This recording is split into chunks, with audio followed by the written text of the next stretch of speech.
नमस्कार दोस्तों, स्वागत है आप सभी का अपने YouTube channel perfect study GS में। दोस्तों, हम लोग बिहार दरोगा मेंस का जो प्रैक्टिस सेट कर रहे हैं उसमें आज हम लोग प्रैक्टिस सेट नंबर 19 को करने वाले हैं।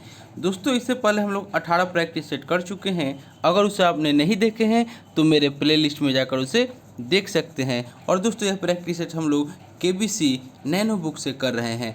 दोस्तों, आपसे एक रिक्वेस्ट है कि आप मेरे चैनल पर नए हैं तो प्लीज़ इसे सब्सक्राइब कर लें, इसे लाइक करना ना भूलें, दोस्तों में शेयर करें फेसबुक, व्हाट्सएप, टेलीग्राम के माध्यम से। दोस्तों, इससे पहले हम लोग आपको ज्ञान बिंदु जीएस एकेडमी का जो प्रैक्टिस सेट आया था विद्यासागर पब्लिकेशन का, उसे हम लोग समाप्त कर चुके हैं। उसके बाद हम लोग प्लेटफॉर्म का वॉल्यूम 1 को समाप्त कर चुके हैं। और दोस्तों, हम आपको एक शाम में भी प्रैक्टिस सेट करा रहे हैं वॉल्यूम 3 का, उसमें भी 3 प्रैक्टिस सेट समाप्त कर चुके हैं। और दोस्तों, हम आपको 67वीं बीपीएससी एडिटोरिया का वॉल्यूम 2 का जो बुक आया हुआ है उसे भी प्रैक्टिस सेट करा रहे हैं, आप उसे भी जा कर के देख सकते हैं। तो चलिए दोस्तों, स्टार्ट करते हैं आज का प्रैक्टिस सेट। और दोस्तों, अगर आपको इसका पीडीएफ चाहिए तो डिस्क्रिप्शन में हम टेलीग्राम का लिंक दे दिए हैं, आप लोग वहां से प्राप्त कर सकते हैं। आज का पहला क्वेश्चन हो जाएगा, कह रहा है आपको कि ग्राफीन होता है। ग्राफीन होता है। हम 3 सेकंड का समय दे रहे हैं एक क्वेश्चन के लिए। एक का राइट आंसर हो जाएगा ऑप्शन नंबर बी, यानी कि आपको कार्बन का नैनो प्रतिरूप है। ग्राफीन एक अणु की मोटाई वाली कार्बन की एक पतली परत है और यह सबसे पतले पदार्थ के साथ साथ सबसे मजबूत भी है और यह लगभग पारदर्शी है। इसके बावजूद इतना घना है कि सबसे छोटा गैस का अणु हीलियम भी इससे होकर नहीं गुजर सकता, यानी कि ऑप्शन नंबर बी इसका राइट आंसर हो जाएगा। नेक्स्ट देख लेते हैं क्वेश्चन नंबर 2 में आपको कह रहा है कि ध्वनि का वेग अधिकतम होगा। 2 का राइट आंसर हो जाएगा ऑप्शन नंबर डी, यानी कि इस्पात में। ध्वनि की चाल उस माध्यम की प्रकृति पर निर्भर करता है जिससे होकर वह गमन करती है। नेक्स्ट देख लेते हैं, यानी कि 2 का right answer option number D हो जाएगा, यानी कि इस्पात में। क्वेश्चन नंबर 3 में आपको कह रहा है कि साबुन ग्रीज को हटाता है। 3 का राइट आंसर हो जाएगा ऑप्शन नंबर सी, यानी कि पाइसीकरण के द्वारा। साबुन का बना कोलाइडी विलयन धूल, तेल तथा चिकनाई के कणों को अवशोषित करके हटाता है और यह पाइसीकरण के द्वारा होता है, यानी कि ऑप्शन नंबर सी इसका राइट आंसर हो जाएगा। क्वेश्चन नंबर 4 में आपको कह रहा है कि सिगरेट लाइटर में निम्नलिखित में से कौन सी गैस प्रयुक्त होती है। 4 का राइट आंसर हो जाएगा ऑप्शन नंबर ए, यानी कि ब्यूटेन। सिगरेट लाइटर में ब्यूटेन गैस जो तरल एवं ज्वलनशील होती है प्रयोग की जाती है, यानी कि ऑप्शन नंबर ए इसका राइट आंसर हो जाएगा। दोस्तों, अगर आप बिहार दरोगा मेंस का डेली 5 प्रैक्टिस सेट करना चाहते हैं तो दोस्तों आप टेलीग्राम चैनल ज्वाइन कीजिए। वहाँ पे डेली 5 प्रैक्टिस सेट दिया जा रहा है, आपको फुल एक्सप्लेनेशन के साथ। आप लोग वहाँ जाइए और आप उसे बनाइए, क्योंकि अभी के समय में आपको सबसे ज़्यादा प्रैक्टिस सेट करना है। तो दोस्तों, उस टेलीग्राम चैनल पर जाकर ग्रुप को ज्वाइन कर लीजिए। 4 का right answer option number A, यानी कि ब्यूटेन हो जाएगा। और दोस्तों, अगर आप 67वीं माफ़ कीजिएगा 67वीं बीपीएससी अगर आप प्री का एग्ज़ाम अगर देना है आपको, तो एक ग्रुप स्टार्ट किया जा रहा है 7 तारीख से। तो दोस्तों, आप उस ग्रुप को ज्वाइन कीजिए। उसमें आपको करंट अफेयर्स जो कराया जाएगा, आपके एग्ज़ाम में एक भी करंट अफेयर्स नहीं छूटेगा। उसके बाद उसमें Bihar current affairs, Bihar GK, उसके बाद आपको हिस्ट्री का क्वेश्चन को कराया जाएगा। जितना भी क्वेश्चन कराया जाएगा, यानी कि आपको 100+ की तैयारी आपको उसमें कराया जाएगा। तो आप वो ग्रुप को ज्वाइन कर सकते हैं। क्वेश्चन नंबर 5 में कह रहा है कि मेंडल का आनुवंशिकता का सिद्धांत किस पर आधारित है। 5 का राइट आंसर हो जाएगा ऑप्शन नंबर सी, यह आपको लैंगिक जनन के सिद्धांत पर आधारित है। मेंडल का आनुवंशिकता का सिद्धांत लैंगिक जनन पर आधारित है और आनुवंशिकी संबंधी प्रयोग के लिए मेंडल ने मटर के पौधे का चुनाव किया था। मेंडल ने पहले एक जोड़ी विपरीत गुणों की वंशागति का अध्ययन किया, जिन्हें क्रमशः एक संकरीय तथा द्विसंकरीय क्रॉस कहते हैं, यानी कि ऑप्शन नंबर सी इसका राइट आंसर हो जाएगा। नेक्स्ट देख लेते हैं क्वेश्चन नंबर 6। 6 में आपको कह रहा है कि मायोग्लोबिन में कौन सी धातु होती है। 6 का राइट आंसर हो जाएगा ऑप्शन नंबर डी यानी कि लोहा। नेक्स्ट देख लेते हैं क्वेश्चन नंबर 7। क्वेश्चन नंबर 7 दोस्तों, आप लोग मतलब जी कि कमेंट करते हैं कि आप छोटा क्यों कर देते हैं। अगर छोटा हम नहीं करेंगे तो फिर आप देख नहीं पाएंगे। देख लीजिए, क्वेश्चन जो बड़ा रहता है उसी को छोटा करते हैं। क्वेश्चन नंबर 7 में कह रहा है कि सोने को घोला जा सकता है। सोने को घोला जा सकता है। 7 का राइट आंसर हो जाएगा ऑप्शन नंबर सी यानी कि 3 भाग हाइड्रोक्लोरिक अम्ल तथा 1 भाग नाइट्रिक एसिड के मिश्रण से। नेक्स्ट देख लेते हैं क्वेश्चन नंबर 8 में आपको कह रहा है कि निम्न में कौन सी मात्रा चाल के साथ इसकी गति निर्दिष्ट करती है। 8 का राइट आंसर हो जाएगा ऑप्शन नंबर सी यानी कि वेग। वेग एक सदिश राशि है जो वस्तु की चाल मीटर प्रति सेकंड के साथ साथ उसके गति की दिशा को भी बताता है, यानी कि ऑप्शन नंबर सी इसका राइट आंसर हो जाएगा। दोस्तों, जिनका भी बीपीएससी का एग्ज़ाम है तो ग्रुप को ज्वाइन करें। आपका साइंस से डेली टेस्ट लिया जाएगा। आपका साइंस से एक भी क्वेश्चन परीक्षा में नहीं छूटेगा। और दोस्तों, इस पर हम एक वीडियो लेकर भी आएंगे। आपको उस ग्रुप को ज्वाइन कैसे आपको करना है, ऐसे आप अगर टेलीग्राम ज्वाइन करते हैं तो वहाँ पे आपको जानकारी इसके बारे में मिल जाएगी। क्वेश्चन नंबर 9 कह रहा है कि 2 बिंदुओं के बीच के विभवांतर को मापने के लिए डैश उपकरण का उपयोग करते हैं। 9 का राइट आंसर हो जाएगा ऑप्शन नंबर बी यानी कि वोल्ट मीटर। 2 बिंदुओं के बीच के विभवांतर को मापने के लिए वोल्ट मीटर उपकरण का उपयोग करते हैं। 9 का right answer option number B हो जाएगा। क्वेश्चन नंबर 10 में आपको कह रहा है कि ट्यूबलाइट का प्रकाश किस पर निर्भर रहता है। 10 का राइट आंसर हो जाएगा ऑप्शन नंबर डी यानी कि ट्यूब के शीशा पर निर्भर रहता है।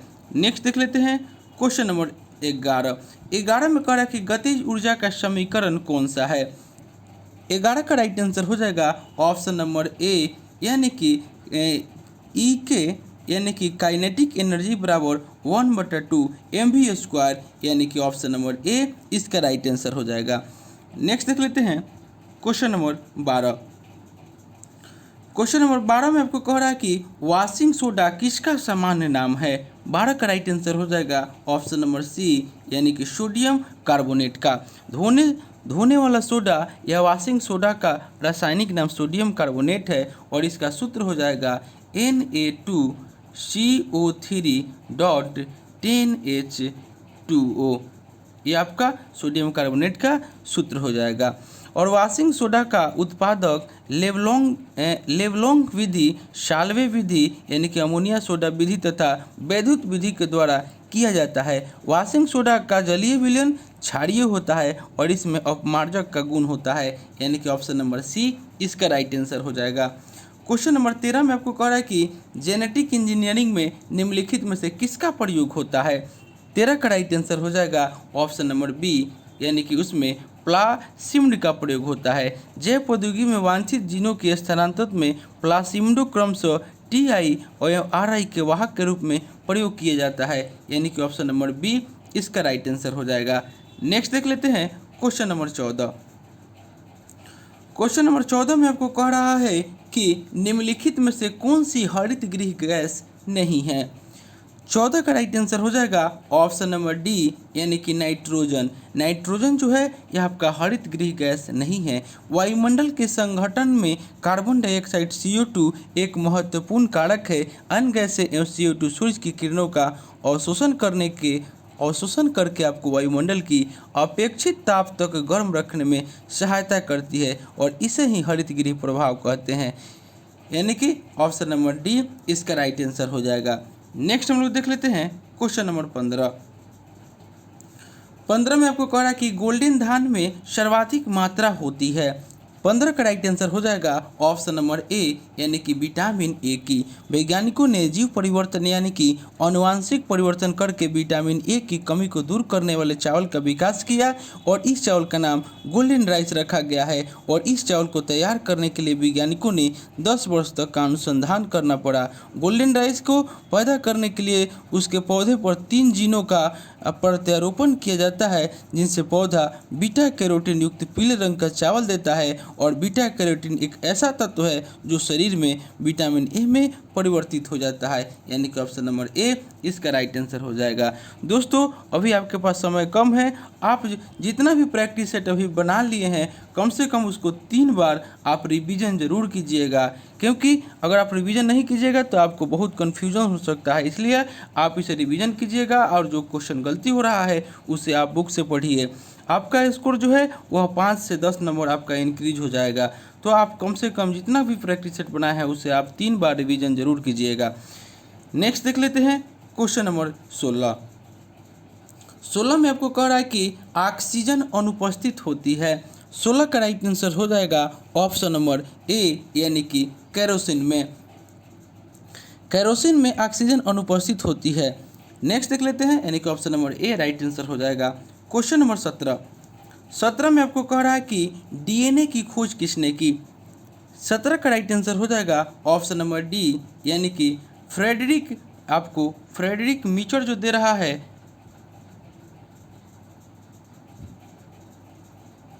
क्वेश्चन नंबर 17 में इसका right answer option number D, यानी कि फ्रेडरिक मीचर हो जाएगा। यानी कि डीएनए की खोज किसने की, option number D Frederick Miescher. Frederick Miescher.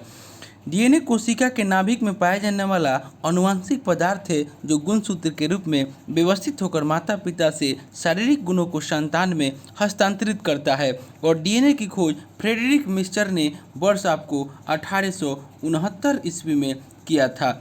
और जेम्स वाटसन एवं फ्रांसिस क्रिक ने 1953 में डीएनए की संरचना से संबंधित डीएनए अणु का द्विकुंडलित प्रतिरूप प्रस्तुत किया था। आपको James Watson option number A में जो दे रहा है, जेम्स वाटसन एवं फ्रांसिस क्रिक जो है यह आपको द्विकुंडलित प्रतिरूप प्रस्तुत किया है डीएनए की संरचना से संबंधित, और इनका option number D right answer हो जाएगा 17 का। नेक्स्ट देख लेते हैं क्वेश्चन नंबर 18 में सूची 1 को सूची 2 से आपको मिलान करना है। तीर्थकर है और प्रतिमा लक्षण है। 18 का देख लेते हैं। आदिनाथ जो है वह आपको इनका प्रतिमा लक्षण जो हो जाएगा वृषभ हो जाएगा। उसके बाद मलिनाथ जो है इनका हो जाएगा जल कलश। उसके बाद पार्श्वनाथ जो है इनका सर्प हो जाएगा और शंभुनाथ का अश्व हो जाएगा। यानी कि एक का 1, बी का 4, सी का 3 और डी का 2 हो जाएगा। देख लेते हैं किस ऑप्शन में है, यानी कि एक का 1 जो है 1 का 1 हो जाएगा। उसके बाद आपको बी का 4, यानी कि बी का 4, उसके बाद सी का 3 और डी का 2, यानी कि ऑप्शन नंबर ए जो है इसका राइट आंसर हो जाएगा। नेक्स्ट देख लेते हैं क्वेश्चन नंबर 19।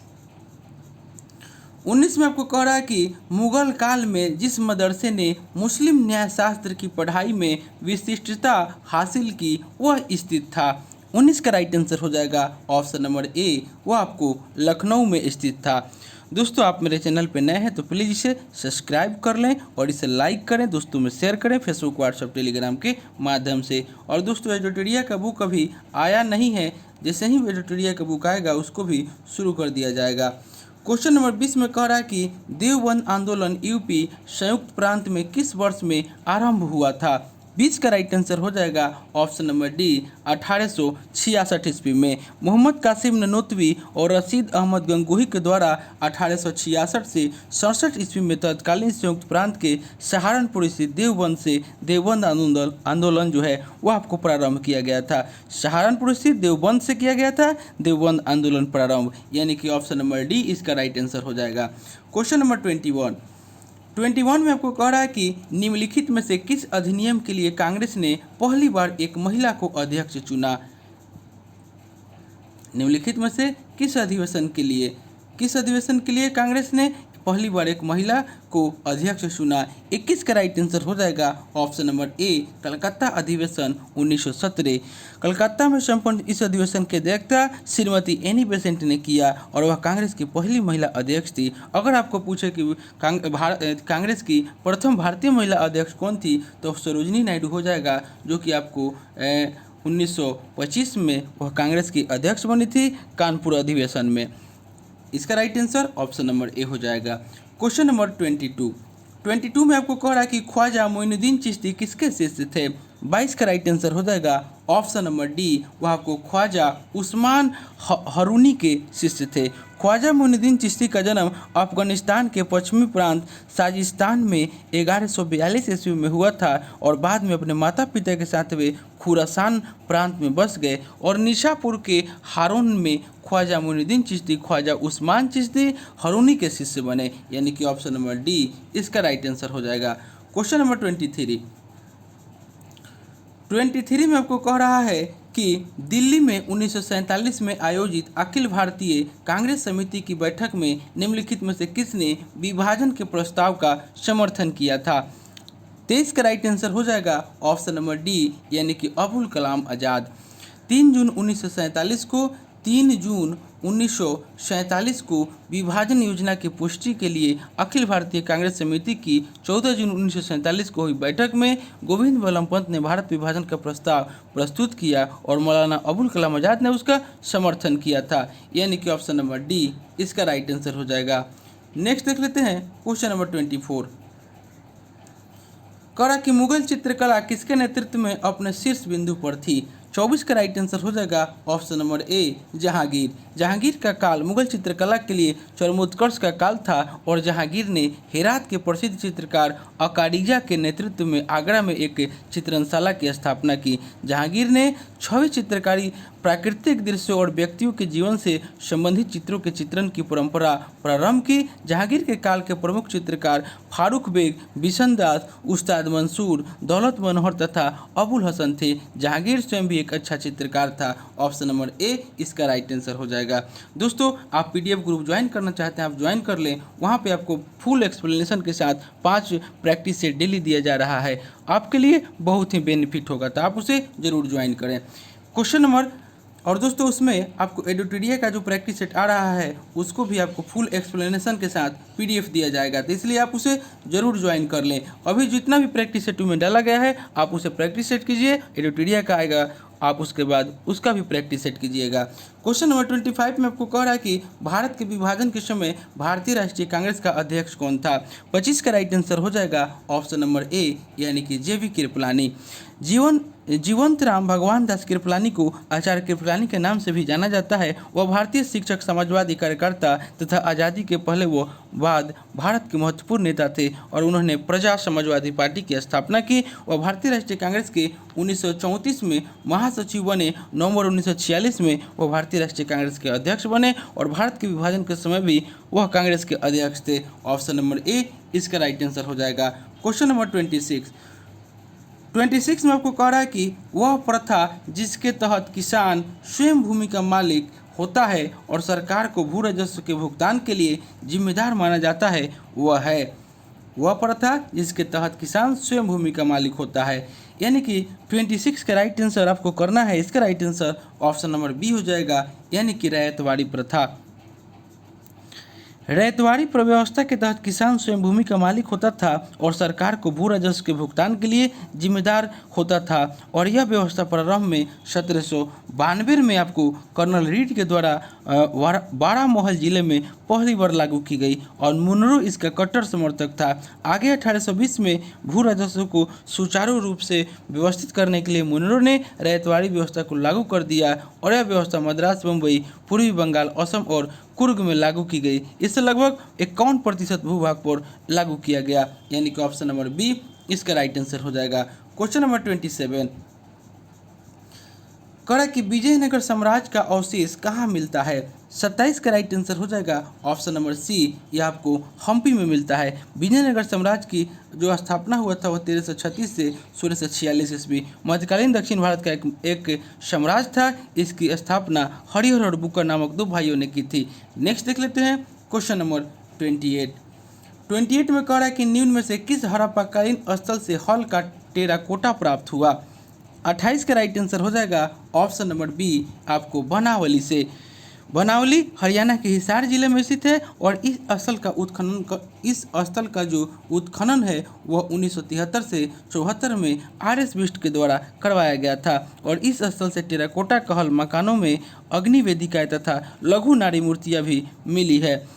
नेक्स्ट देख लेते हैं क्वेश्चन नंबर, यानी कि इसका right answer option number B हो जाएगा। नेक्स्ट देख लेते हैं क्वेश्चन नंबर 29।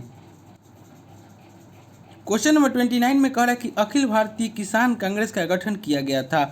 29 का राइट आंसर हो जाएगा ऑप्शन नंबर ए 1936 ईस्वी में। अखिल भारतीय किसान कांग्रेस सभा की स्थापना अप्रैल 1936 ईस्वी में लखनऊ में की गई थी और स्वामी सहजानंद सरस्वती इसके अध्यक्ष तथा एन.जी. रंगा सचिव थे और इस सभा के द्वारा किसान घोषणा पत्र जारी किया गया था और वर्ष 1937 ईस्वी के प्रांतीय चुनाव हेतु जारी किए गए कांग्रेस घोषणा पत्र के उनके प्रावधान इन सभा के एजेंडे से प्रभावित थे, यानी कि ऑप्शन नंबर ए इसका राइट आंसर हो जाएगा। नेक्स्ट देख लेते हैं क्वेश्चन नंबर 30 में आपको कह रहा है कि लंदन में 13 मार्च 1940 को सर माइकल ओ डायर को गोली से मारा गया। सर माइकल ओ डायर को गोली से मारा गया, यानी कि 30 का right answer option number D हो जाएगा, यानी कि Udham Singh. Udham Singh Michael O Dyer की गोली से आपको माफ़ कीजिएगा सर माइकल ओ डायर की गोली से मारा गया उधम सिंह लंदन में 13 मार्च 1940 को, यानी कि ऑप्शन नंबर डी इसका राइट आंसर हो जाएगा। नेक्स्ट देख लेते हैं क्वेश्चन नंबर आपको 31। 31 में आपको कह रहा है कि गौतम बुद्ध ने अपना प्रथम उपदेश कहाँ दिया था।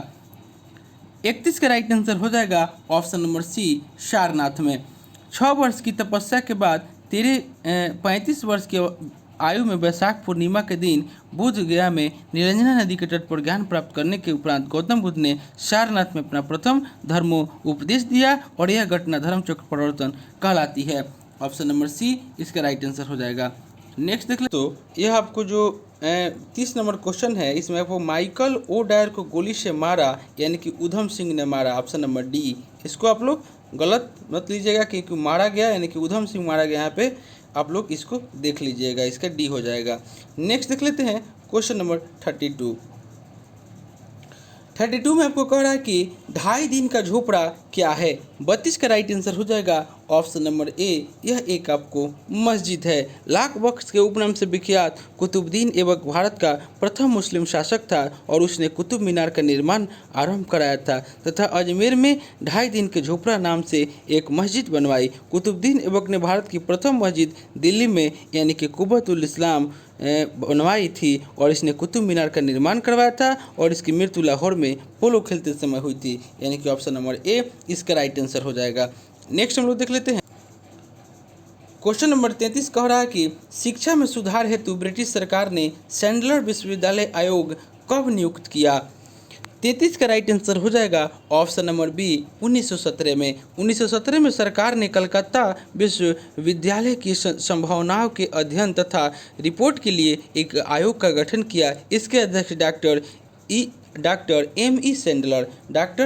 सैंडलर आपको थे और इन्होंने अपना विचार दिया कि यदि विश्वविद्यालय स्तर की शिक्षा में सुधार करना है तो प्राथमिक शिक्षा का सुधार करना आवश्यक है, यानी कि ऑप्शन नंबर बी इसका राइट आंसर हो जाएगा।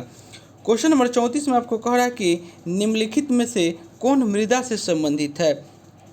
34 का राइट आंसर हो जाएगा ऑप्शन नंबर ए, यानी कि इडेफिक। मृदा की संरचना है उसके घटकों को इडेफिक कहा जाता है, यानी कि ऑप्शन नंबर ए इसका राइट आंसर हो जाएगा। क्वेश्चन नंबर 35 में आपको कह रहा है कि 2011 की जनगणना के अनुसार निम्नलिखित राज्यों में से किस में ग्रामीण एवं शहरी दोनों क्षेत्रों में शिशु लिंग अनुपात न्यूनतम है। 35 का राइट आंसर हो जाएगा ऑप्शन नंबर सी, यानी कि हरियाणा। आपको जनगणना 2011 के आंकड़ों के अनुसार विकल्प में दिए गए राज्यों का शहरी एवं ग्रामीण क्षेत्रों का शिशु लिंग अनुपात जो है इसमें आपको option number C right answer हो जाएगा, यानी कि हरियाणा में जो शिशु लिंग अनुपात है वह आपको न्यूनतम है। नेक्स्ट देख लेते हैं क्वेश्चन नंबर 36 में आपको कह रहा है कि विश्व जैव विविधता दिवस कब मनाया जाता है। 36 का राइट आंसर हो जाएगा ऑप्शन नंबर बी, आपको 22 मई को विश्व जैव विविधता दिवस मनाया जाता है। नेक्स्ट देख लेते हैं क्वेश्चन नंबर 37 में कह रहा है कि निम्नलिखित में से कौन प्राकृतिक गैस का मुख्य भाग है। 37 का राइट आंसर हो जाएगा ऑप्शन नंबर डी, यानी कि मीथेन। प्राकृतिक गैस कई गैसों का मिश्रण है जो ईंधन का प्रमुख स्रोत है और यह जीवाश्म ईंधनों के साथ गैसीय अवस्था में पाई जाती है और यह करोड़ों वर्ष पूर्व धरती के अंदर जमे हुए मरे जीवों के सड़े गले पदार्थ में बनाती है और प्राकृतिक gas methane, ethane, propane, butane तथा पेंटेन का मिश्रण है, यानी कि ऑप्शन नंबर डी इसका राइट आंसर हो जाएगा। क्वेश्चन नंबर 38 में आपको कह रहा है कि निम्नलिखित ऊर्जा स्रोतों में से कौन पर्यावरणीय प्रदूषण नहीं उत्पन्न करता है। 38 का राइट आंसर हो जाएगा ऑप्शन नंबर बी, यानी कि सौर ऊर्जा। सूरज के प्रकाश की ऊर्जा को विद्युत ऊर्जा में परिवर्तन में किसी भी प्रकार का प्रदूषण उत्पन्न नहीं होता, जबकि नाभिकीय ऊर्जा, पेट्रोलियम ऊर्जा तथा कोयले से प्राप्त ऊर्जा से कई प्रकार की प्रदूषण उत्पन्न होती है। ऑप्शन नंबर बी इसका राइट आंसर हो जाएगा। क्वेश्चन नंबर 39 में आपको कह रहा है कि वर्षा की मात्रा निर्भर करती है। 39 का राइट आंसर हो जाएगा ऑप्शन नंबर बी, यानी कि वायुमंडल में नमी पर।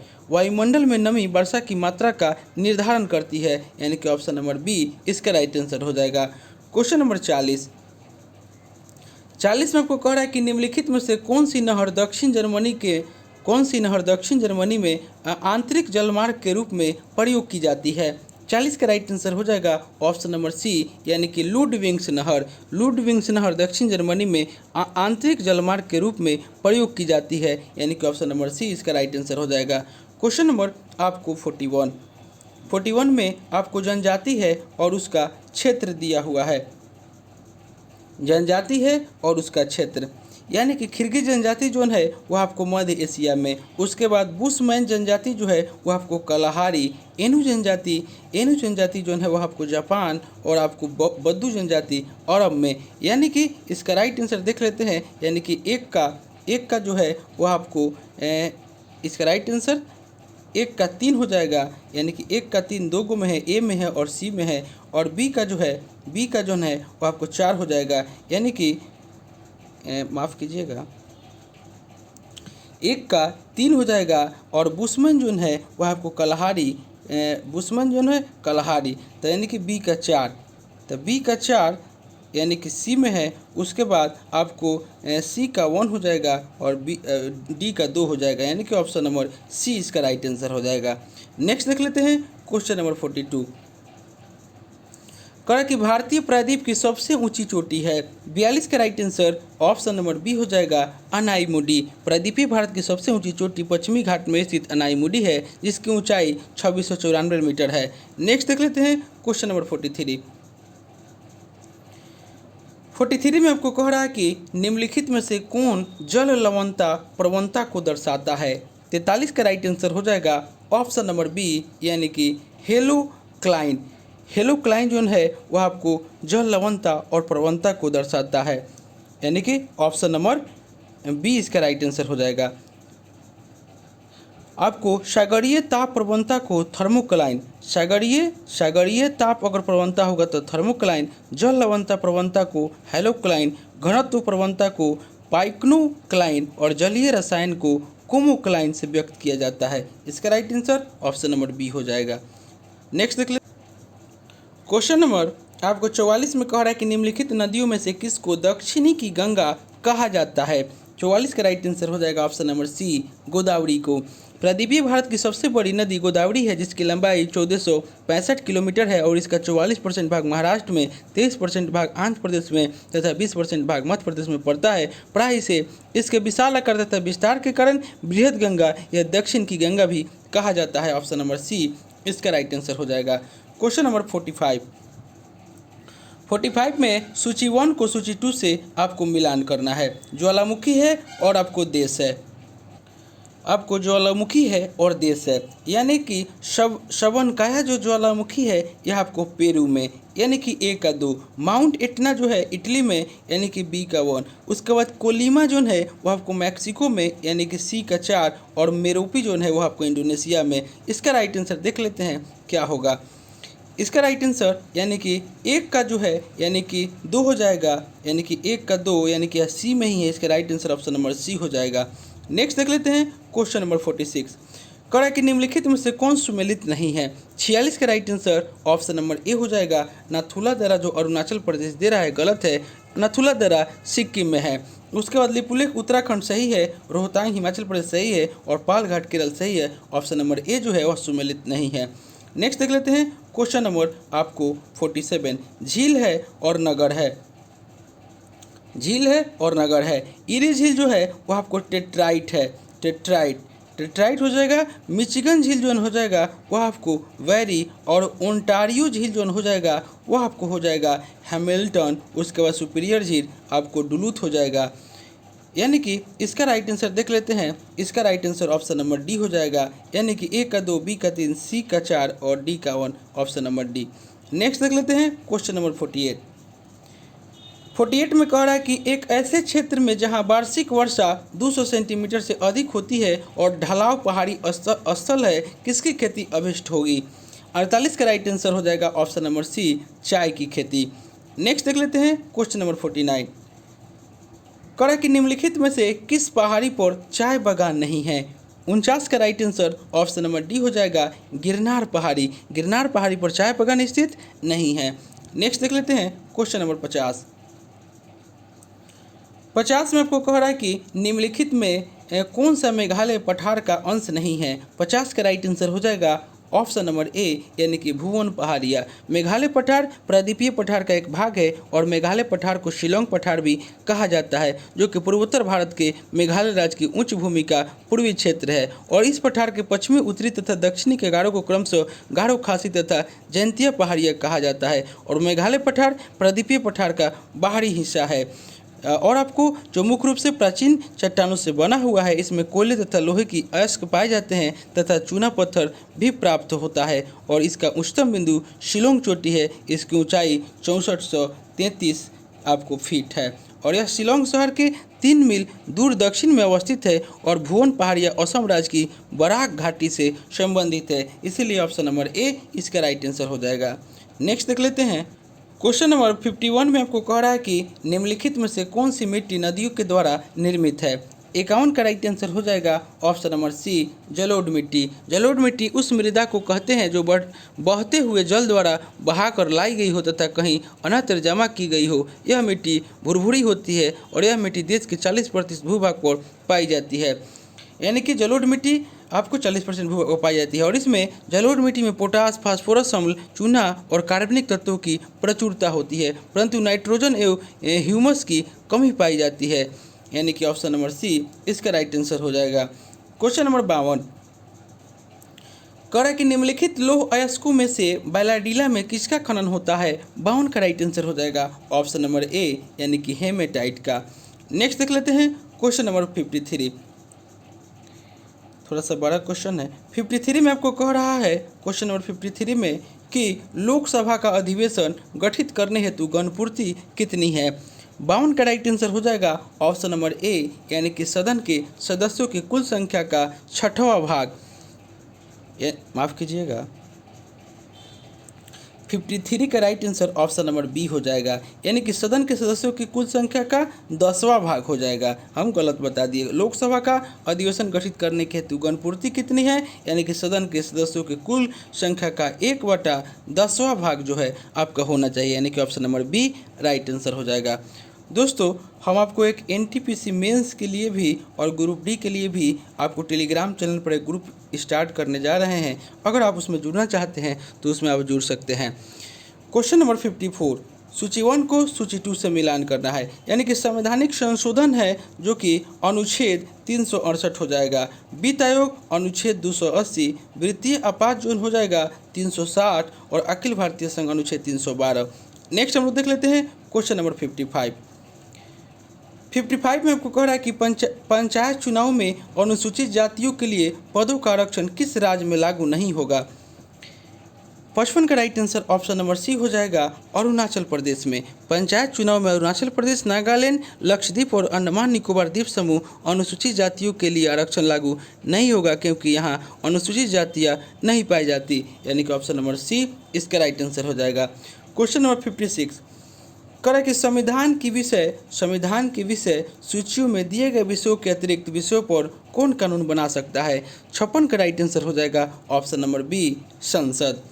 नेक्स्ट देख लेते हैं क्वेश्चन नंबर 57 करें कि निम्नलिखित में से किस राज्य में सर्वप्रथम लोकायुक्त कार्यालय की स्थापना हुई थी? 57 का राइट आंसर हो जाएगा ऑप्शन नंबर डी, यानी कि ओडिशा में। सन 1966 में प्रशासनिक सुधार आयोग ने जहां केंद्रीय स्तर पर लोकपाल की सिफारिश की थी, वहीं उन्हीं कार्यों के लिए राज्य स्तर पर लोकायुक्त की सिफारिश की थी और उड़ीसा लोकायुक्त अधिनियम 1970 बनाने वाला पहला राज्य बना, जबकि महाराष्ट्र में 1972 में लोकपाल की नियुक्ति की गई। ऑप्शन नंबर डी इसका राइट आंसर हो जाएगा। क्वेश्चन नंबर 58 में आपको कह रहा है कि भारत के संविधान में उद्देशिका का विचार लिया गया है। 58 का राइट आंसर हो जाएगा ऑप्शन नंबर डी, यह आपको यूएसए के संविधान से लिया गया है। भारतीय संविधान की उद्देशिका का सर्वप्रथम यूएसए के संविधान से लिया गया। Option number D right answer हो जाएगा। विचार पूछ रहा है ऑप्शन नंबर डी। नेक्स्ट देख लेते हैं क्वेश्चन नंबर 59। कह रहा है कि भारत के राष्ट्रपति पर महाभियोग चलाने के लिए कम से कम कितने दिन पूर्व की सूचना आवश्यक है? 59 का राइट आंसर हो जाएगा ऑप्शन नंबर बी, यानी कि 14 दिन पूर्व। और संविधान के अनुच्छेद 61 के 2 के अनुसार ऐसा कोई आरोप तब तक नहीं लगाया जाएगा जब तक कि ऐसा आरोप लगाने की प्रस्थापना किसी ऐसे संकल्प में अंतर्विष्ट नहीं है, यानी कि ऑप्शन नंबर बी इसका राइट आंसर हो जाएगा। नेक्स्ट देख लेते हैं क्वेश्चन नंबर 60 में कह रहा है कि लोकसभा में एंग्लो इंडियन समुदाय के प्रतिनिधित्व के लिए प्रावधान संविधान के किस अनुच्छेद के अंतर्गत किया गया है? 60 का right answer option number A हो जाएगा, अनुच्छेद 331। और दोस्तों वर्तमान में यह आपको समाप्त कर दिया गया। अनुच्छेद 331 इसका राइट आंसर हो जाएगा option number A. Question number 61 कह रहा है कि ध्यानाकर्षण सूचना के प्रावधान ने निम्नलिखित में से किसके क्षेत्र को सीमित किया है? 61 का राइट आंसर हो जाएगा ऑप्शन नंबर सी, यानी कि स्थगन प्रस्ताव को। नेक्स्ट देख लेते हैं क्वेश्चन नंबर 62। 62 में कह रहा है कि निम्नलिखित में से कौन सा एक प्रस्ताव भारत में मंत्रिपरिषद रख सकती है? 62 का राइट आंसर हो जाएगा ऑप्शन नंबर डी, यानी कि विश्वास प्रस्ताव। मंत्रिपरिषद लोकसभा में विश्वास प्रस्ताव रख सकती है। क्वेश्चन नंबर 63 में कह रहा है कि भारत के सर्वोच्च न्यायालय के कार्यवाहक मुख्य न्यायाधीश की नियुक्ति करता है। 63 का राइट आंसर हो जाएगा ऑप्शन नंबर सी, यानी कि राष्ट्रपति। अनुच्छेद 126 के अंतर्गत जब भारत में मुख्य न्यायाधीश का पद रिक्त है या जब मुख्य न्यायाधीश अनुपस्थिति के कारण या अन्यथा अपने पद के कर्तव्यों का पालन करने में असमर्थ है, तब न्यायालय के अन्य न्यायाधीशों में से ऐसा एक न्यायाधीश जिसे राष्ट्रपति इस प्रयोजन के लिए नियुक्त करें उस पद के कर्तव्यों का पालन करेगा। ऑप्शन नंबर सी इसका राइट आंसर हो जाएगा। क्वेश्चन नंबर आपको 64 में कह रहा है कि संविधान की प्रस्तावना का विधिक स्वरूप क्या है? 64 का राइट आंसर हो जाएगा ऑप्शन नंबर बी, यानी कि यह लागू नहीं किया जा सकता। ऑप्शन नंबर बी इसका राइट आंसर हो जाएगा। संविधान की प्रस्तावना का विधिक स्वरूप यह है कि इसे न्यायालय के द्वारा लागू नहीं किया जा सकता है। Option number B right answer हो जाएगा। क्वेश्चन नंबर आपको 65 कह रहा है कि निम्नलिखित में से किसका निर्माण पंचायती राज व्यवस्था के तहत हुआ था? 65 का राइट आंसर आप लोगों को करना है। 65 का राइट आंसर हो जाएगा ऑप्शन नंबर सी, यानी कि ग्राम पंचायत। किसका निर्माण पंचायती राज व्यवस्था के तहत हुआ था? ऑप्शन नंबर सी ग्राम पंचायत का। नेक्स्ट देख लेते हैं क्वेश्चन नंबर 66 कह रहा है कि किसी राज्य का राज्यपाल नियुक्त किया जाता है। 66 का राइट आंसर हो जाएगा ऑप्शन नंबर सी, यानी कि राष्ट्रपति के द्वारा।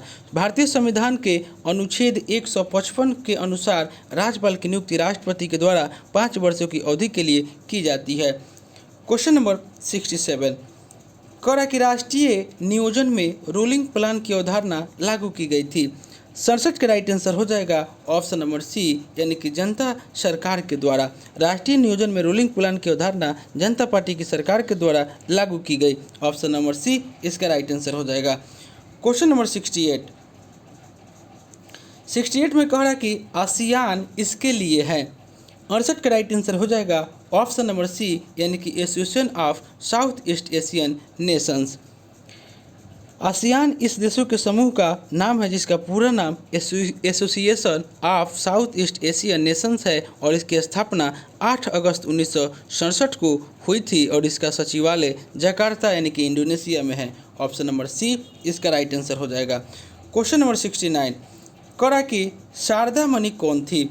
69 का राइट आंसर हो जाएगा ऑप्शन नंबर बी, यानी कि यह रामकृष्ण परमहंस की पत्नी थी। क्वेश्चन नंबर 70 में कह रहा है कि शक्ति स्थल का संबंध किससे है? 70 का राइट आंसर हो जाएगा ऑप्शन नंबर ए, यह आपको श्रीमती इंदिरा गांधी से संबंधित है। नेक्स्ट देख लेते हैं क्वेश्चन नंबर 71। कर कि कौन सा ऐसा कर है जो कि केंद्रीय सरकार के द्वारा लगाया जाता है लेकिन उससे प्राप्त आय को केंद्र सरकार और राज्य में विभाजित कर दिया जाता है। 71 का राइट आंसर हो जाएगा ऑप्शन नंबर बी, यानी कि केंद्रीय उत्पाद शुल्क। नेक्स्ट देख लेते हैं क्वेश्चन नंबर 72। 72 में आपको कह रहा है कि निम्नलिखित में से कौन सरकारिया आयोग का सदस्य था। 72 का राइट आंसर हो जाएगा ऑप्शन नंबर सी, यानी कि डॉक्टर SR सेन। सरकारिया आयोग का गठन जो है आपको भारत सरकार ने जून आपको 1983 में किया था। ऑप्शन नंबर सी इसका राइट आंसर हो जाएगा। Question number 73।